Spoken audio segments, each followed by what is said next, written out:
Ассалаумағалейкум достар, сендермен Hard Squad, біз бүгін Free Fire түсіретін боламыз. Мен жаңадан келген қазақ ютубермін. Біз алдағы уақытта Free Fire және TikTok Live деген приложенияларға Free Fire түсіреміз. Және де біз алдағы уақытта түрлі челлендждер түсіретін боламыз.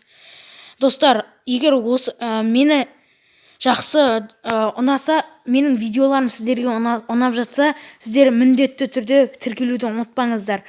Видеоның астында түрлі ссылкалар болады. Және де достар, барлықтарыңыз осыны көргендеріңізге рахмет. Сау болыңыздар достар.